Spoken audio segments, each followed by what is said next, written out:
नमस्ते दोस्तों, स्वागत है आपका योग विद डॉक्टर मधु में। जैसा कि हम बिगिनर सीरीज में बढ़ रहे आगे, आज फिर से 3 नए आसान बहुत विशेष आसन सीखने वाले हैं, सरल सिंपल तरीके से, सही टेक्निक के साथ। उसके पहले हम एक प्रेयर शुरू करेंगे योग गुरु पतंजलि का, ओमकार का उच्चारण, फिर आसन में आगे बढ़ेंगे।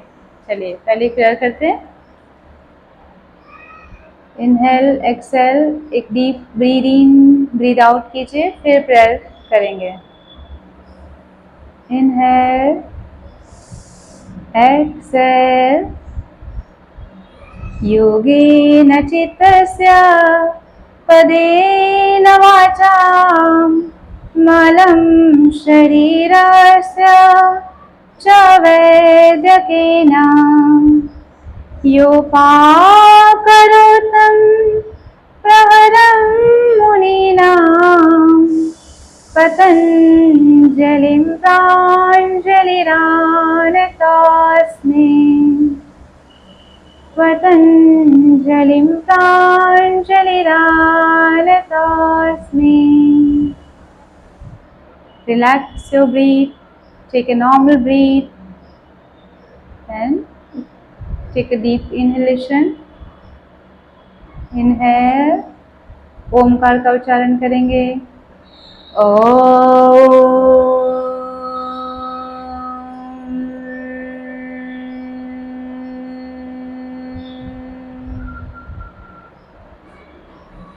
श्वास पे ध्यान केंद्रित कीजिए। धीमी गति से श्वास लेना छोड़ना है। इनहेल एक्सेल, अपने शरीर के भीतर और बाहर आनंदमय सुखमय वातावरण का अनुभव कीजिए। सिर से लेकर पांव तक सभी अंगों को रिलैक्स कीजिए। श्वास पे ध्यान केंद्रित कीजिए और आज के सेशन के लिए खुद को तैयार कीजिए। धीमी से मुस्कुराहट के साथ धीमी गति से अपनी आंखें खोल दीजिए। नमस्ते दोस्तों, आज हम करने वाले हैं 3 बहुत ही विशेष आसन, वीरासन, सुप्त वीरासन और पर्यांकासन। चलिए आसन करते हैं, साथ साथ मैं इसके बेनिफिट्स आपको बताऊंगी, इसके टेक्निक्स बताऊंगी और कॉन्ट्राइंडिकेशंस भी बताऊंगी, तो फॉलो कीजिए। चलिए हम सबसे पहले दंडासन में बैठ जाएंगे। दोनों पैर straight, knee straight, ankle straight, toes facing upward, दोनों हाथ साइड में, लेफ्ट एंड राइट होकर आपको सिट बोन पर बैठ जाना है। उसके बाद धीमे से क्रॉस लेग बैठेंगे, दोनों हाथों को सामने रखते हुए, और फिर आप नीज पे बैठ जाएंगे। इसमें आपको ध्यान रखना है कि आपके दोनों नीज आपस में मिले होने चाहिए, नी टू नी, एंड आपका हिल एंड टोज एक लाइन में होना चाहिए। सारी टोज जो है, सारी उंगलियां हैं, मैट पे होनी चाहिए। मैं एक बार आपको पीछे से भी आसन दिखा दूंगी। आपको सिट बोन पे बैठना है, काफ मसल्स और सिट बोन पे बैठना है। ओके, आपका जो बटक्स है, जो सिट बोन है, वो मैट पे होना चाहिए। फिर धीरे से आगे फोल्ड करते हुए आपके 4 उंगलियां साथ में, अंगूठा बाहर, एंड नी पे रेस्ट करना है। स्पाइन एलोंगेट करते हुए लंबी गहरी सांस लेनी है आपको। आंखें बंद कीजिए, लंबी गहरी सांस लेनी है, लंबी गहरी सांस छोड़नी है।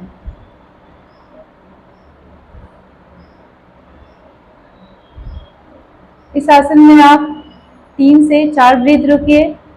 आप महसूस कर रहे होंगे कि आपको नी में, एंकल जॉइंट्स में, आपके क्वाड्रिसेप्स में, आपकी काफ मसल्स में काफ़ी खिंचाव महसूस हो रहा है। ये आसन आप इमीडिएटली आफ्टर मील कर सकते हैं। खाना खाने के बाद ये आसन आप आराम से कर सकते हैं और आपको डाइजेशन में हेल्प मिलेगा। हमने बात किया था कि वज्रासन खाना खाने के बाद कर सकते हैं, वीरासन भी खाना खाने के बाद कर सकते हैं। इसमें डाइजेशन में बहुत हेल्प मिलती है, आपको बहुत ज़्यादा मदद मिलती है। इसमें आपको ध्यान रखना है कि आपके जो टोज है, चारों 5 फिंगर्स जो है आपको मैट पे होनी चाहिए। हील और टो एक लाइन में होना चाहिए। आपका दोनों नी सामने से मिलाना चाहिए। एक बार मैं आपको सामने से पोजीशन दिखा देती हूँ। देखिए, पहले हम क्रॉस लेग में बैठेंगे, देन धीरे से हाथों का सपोर्ट देते हुए अपने नी पे आ जाएंगे। फिर धीरे से दोनों नी को साथ में टच करना है। दोनों जो लेग्स है वो आपके हिप से बाहर रहेंगे और आप बैठ जाएंगे मैट पे। आपका जो टेलबोन है वो मैट पे होना चाहिए, हिल पे नहीं होना चाहिए। ये दोनों आपके बाहर है। एक बार मैं बैक साइड से भी आपको ये आसन दिखाऊंगी। देन उंगलियों को वेव करते हुए दोनों नी के नीचे लंबी गहरी सांस लेनी है, लंबी गहरी सांस छोड़नी है। Inhale, exhale, inhale, exhale, inhale, exhale. ये आसन बेसिकली नीज के लिए, जिनको ऑस्टियोआर्थराइटिस है, रूमेटिक अर्थराइटिस है, उनके लिए बेस्ट आसन है। ये नी पेन का ये एक बेस्ट उपाय है। बट ध्यान रखना है कि जिनको अक्यूट पेन है, जिन्हें अभी कोई नी में इंजरी हुई है या कोई सर्जरी गॉन थ्रू है, उन्हें ये आसन अंडर ऑब्जर्वेशन करना है।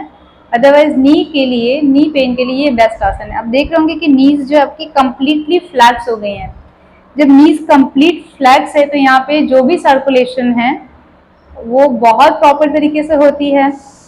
आपका जो एंकल है, मेटाटार्सल्स और एंकल्स, इसके लिए भी काफ़ी अच्छा है। जो आपके स्मॉल जॉइंट्स है उसमें भी जो स्टैग्नेंट ब्लड है उसका फ्लो बहुत अच्छा होता है। दूसरा उसका मेन बेनिफिट है वेरिकोज वेन के लिए।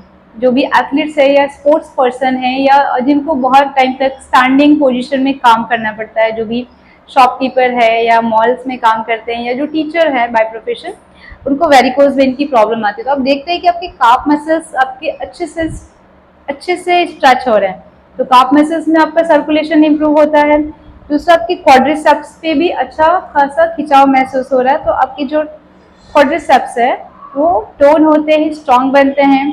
तीसरा, आपने स्पाइन एलोंगेट करके रखा है तो आपके स्पाइन की लैंथनिंग अच्छी होती है।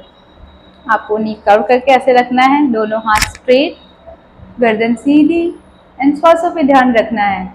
और सबसे अच्छी बात है कि आप इसे खाना खाने के बाद कर सकते हैं। खाना खाने के बाद आप 3 से 5 मिनट ये आसन कीजिए, आपको डाइजेशन में बहुत मदद मिलेगी। ठीक है, अब हम धीरे से आसन से बाहर आने के लिए दोनों हाथों को सामने प्लेस कीजिए, अपने हील्स पे आ जाइए एंड देन आराम से क्रॉस लेग बैठ जाइए। अभी मैं आपको ये आसन पीछे से भी एक बार दिखाती हूँ कि आपके जो भी हिप है, आपका जो सेट बोन है, उसका पोजीशन कैसा है, आप ध्यान दीजिए। देखिए, आगे से नीज दोनों साथ में जुड़े हुए आपने देख लिया है। आपके दोनों जो हील्स है, हील और अंगूठा एक लाइन में है। आपका जो बटक है, सेट बोन है, वो मैट पे है, वो हिल्स पे नहीं है, आपका हिल बाहर है। ठीक है, आपका दोनों शिन बोर्ड है, शिन बोर्ड के बीच में आपका बटक है एंड स्पाइन एलोंगेटेड है। आपको प्रॉपर पोस्चर समझ में आ गया होगा।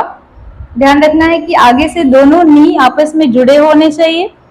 आपका एंकल एंड टो एक लाइन में, सारी उंगलियां मैट पे, आपका जो हिप बोन है वो मैट पे एंड स्पाइन स्ट्रेट। धीरे से श्वास लेना छोड़ना है। आसन से वापस आने के लिए बहुत हड़बड़ी नहीं करनी है आपको। आराम से दोनों हाथ के पंजों को सामने, then heel over heel, then cross leg बैठ जाना है आपको आराम से। ठीक है, अभी हम जो आसन आगे बढ़ने वाले हैं, सुप्त वीरासन, इसी का ही थोड़ा सा एडवांस वर्जन है। सिंपल है। आप पहले दंडासन में बैठ जाएंगे, then cross leg, and again we are following the same technique. आपको दोनों हाथों को सामने रख के, दोनों पैर पीछे, एंड आपके दोनों knee to knee and ankle and toe should be in one line. धीरे से दोनों हाथों को पीछे प्लेस करना है एंड आपको रिस्ट का सपोर्ट लेते हुए अपना हेड मैट पे रेस्ट करना है एंड दोनों हाथों को सीधे। आसन में श्वास लेना छोड़ना है, इसे सुप्त वीरासन कहते हैं। सुप्त वीरासन के जो बेनिफिट्स हैं सेम एज वीरासन, उसके अलावा आप देख रहे होंगे कि आपके जो एब्डोमेन एरिया है उसमें अच्छा खासा खिंचाव महसूस हो रहा है। हमारा जो अपर एब्डोमेन है, जो लोअर एब्डोमेन है, इसमें बहुत अच्छा खिंचाव महसूस हो रहा है। तो एब्डोमिनल ऑर्गन्स अच्छे से स्टिमुलेट होते हैं, उनका फंक्शनिंग इम्प्रूव होता है। जो हमारे रिप्रोडक्टिव ऑर्गन है, यूटेरस, ओवरीज, या जो हमारे ब्लैडर है जो यहाँ पे सिचुएटेड रहता है, ब्लैडर में भी काफ़ी स्टिमुलेशन मिलती है और उनका फंक्शन भी इम्प्रूव होता है। जिनको भी यूरिन में ड्रिबलिंग की कंप्लेन होती है, जो मेल से जिसमें प्रोस्टेट की कंप्लेन होती है, ये आसन उनमें हेल्पफुल होता है। कोई भी आसन आपको हेल्पफुल तब होता है जब आप उसको रेगुलर प्रैक्टिस करते हैं। 1 या 2 दिन आसन प्रैक्टिस करके आप हेल्प या फिर बेनिफिट एक्सपेक्ट करते हैं तो that is not possible. You have to practice regularly. आसन में आप 3 से 5 श्वास रोकिए एंड धीरे से श्वास छोड़ते हुए दोनों हाथों को जमीन पे प्लेस करना है। अपने एल्बो के सपोर्ट से ऊपर उठिए, फिर रिस्ट एंड देन वापस वीरासन में आ जाइए। आगे का हम आसन करने वाले हैं पर्यांक आसन। पर्यांक मीन्स काउच या फिर बेड होता है। तो हमारी बॉडी का जो शेप है वो काउच के जैसा बनेगा। आपका जो पोजीशन है, नी का पोजीशन, एंकल का पोजीशन, हिप का पोजीशन, बटक्स का पोजीशन वो सेम रहेगा। आपका जो डोर्सल स्पाइन है उसका पोस्चर थोड़ा सा चेंज होने वाला है and this is best for dorsal spine problem. आपका इसमें डोर्सल स्पाइन बहुत अच्छे से एलोंगेट होता है और स्पाइन रिलेटेड जो भी किफोसिस है या फिर पेन है या स्लिप डिस्क है उसमें हेल्प मिलता है। दूसरा, इसमें आपको चेस्ट एक्सपेंशन होता है। आपकी चेस्ट मसल्स, आपकी नेक मसल्स बहुत अच्छे से एक्सटेंड होती है और उसके बेनिफिट्स मैं आपको बताऊंगी। पहले आसन में आते हैं। धीरे से श्वास छोड़ते हुए दोनों हाथों को पीछे प्लेस कीजिए, फिर धीरे धीरे आप अपने एल्बो पे आइए। देन आपका क्राउन, जो हेड का क्राउन है उसे मैट पे रेस्ट करना है एंड दोनों हाथों को एल्बो को पकड़ के अपने क्राउन के पास रखना है। धीमी गति से श्वास लेनी, श्वास छोड़नी है। अब देख रहे हैं कि आपकी जो चेस्ट है वो बहुत अच्छे से एक्सपैंड हुए हैं। आपका जो डॉर्सल स्पाइन है उसमें भी बहुत अच्छा एलोंगेशन आया है। आपके जो नेक मसल्स है वो भी बहुत अच्छे से स्ट्रेच हो रहे हैं। हमारे जो नेक मसल्स है, हमने क्योंकि ये क्राउन पे रखा हुआ है तो नेक मसल्स, हमारा चेस्ट और ऐसे लॉक करने से आपके शोल्डर्स बहुत अच्छे से एक्सपेंड हो रहे हैं। मल्टीपल फायदे पर बेस्ट फॉर रेस्पिरेटरी सिस्टम। जिसको भी रेस्पिरेटरी सिस्टम रिलेटेड प्रॉब्लम है, अस्थमा है या फिर ओएसए है, उनको ये आसन रेगुलर प्रैक्टिस करवाना चाहिए। आसन में 3 से 5 breathe in and 5 breathe out करना है। जब भी श्वास लीजिए तो आपको लंबी गहरी श्वास लेनी है, like inhale, exhale, inhale, exhale।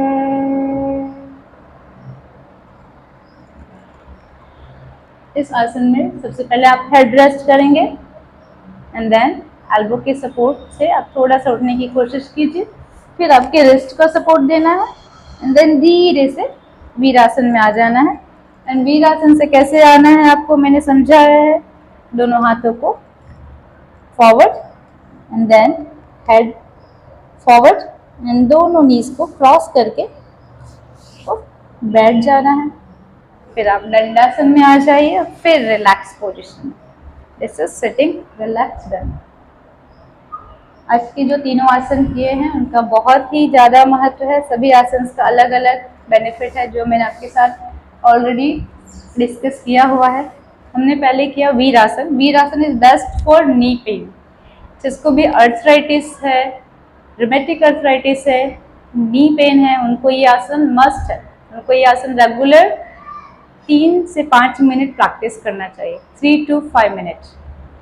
इसके अलावा जो स्पोर्ट्स पर्सन है जिनको वेरिकोज का प्रॉब्लम है, काफ मसल्स में जनरली बहुत ज़्यादा स्टैंडिंग होने की वजह से वेरिकोज हो जाता है, नसें फूल जाती है, उनको भी ये आसन प्रैक्टिस करना चाहिए, उनके लिए भी मस्ट है। तीसरा, इनडाइजेशन की कंप्लेन है तो आप खाना खाने के जस्ट बाद ये आसन प्रैक्टिस कर सकते हैं 3 से 5 मिनट। उसके बाद हमने किया सुप्त वीरासन। सुप्त वीरासन एब्डोमिनल मसल्स के लिए अच्छा है, एब्डोमिनल फैट के लिए अच्छा है, जो भी हमारे रिप्रोडक्टिव ऑर्गन्स है उनके लिए अच्छा है। मेल्स में जिसको प्रोस्टेट है, जिनको ड्रिबलिंग की कंप्लेन है, उनके लिए बहुत ज़्यादा बेनिफिशियल है। तीसरा, हमने इसमें थोड़ा सा आगे किया है पर्यांकासन। एंड पर्यांकासन में आपने देखा कि चेस्ट एक्सपेंड होता है, शोल्डर्स ओपन होते हैं, हमारे जो नेक मसल्स है वो बहुत अच्छे से स्ट्रेच होते हैं। तो इसमें मेन 3 फायदे होते हैं कि हमारे नेक मसल्स जब अच्छे से स्ट्रेच होते हैं तो थायराइड ग्लैंड, पैराथायराइड ग्लैंड अच्छे से स्टिमुलेट होता है, तो उनकी फंक्शनिंग इम्प्रूव होती है। तो जिसको भी थायराइड रिलेटेड प्रॉब्लम है ये आसन उनको बहुत ज़्यादा हेल्पफुल है। जिसको रेस्पिरेटरी सिस्टम रिलेटेड प्रॉब्लम है, चेस्ट एक्सपेंशन से, उनको भी काफ़ी मदद मिलती है। तो बने रहिए, आप रेगुलर आसन का प्रैक्टिस कीजिए। मैं सिर्फ एक एक बार ही करके दिखा रही हूँ बिकॉज अगर इसे रिपीट करेंगे तो वीडियो काफ़ी लंबा हो जाएगा। आप हर आसन को 3 से 5 बार प्रैक्टिस कीजिए, फ़र्क देखिए, मुझे कमेंट करके बताइए। आप कमेंट करो, लाइक करो, शेयर करो, सब्सक्राइब करो, मुझे मोटिवेट करो because see 70% people are watching my video without any subscription. आप सब्सक्राइब नहीं करोगे, आप लाइक नहीं करोगे तो फिर हमें मोटिवेशन नहीं मिलेगा। तो प्लीज़, ओके, थैंक यू, बने रहिए, नमस्ते।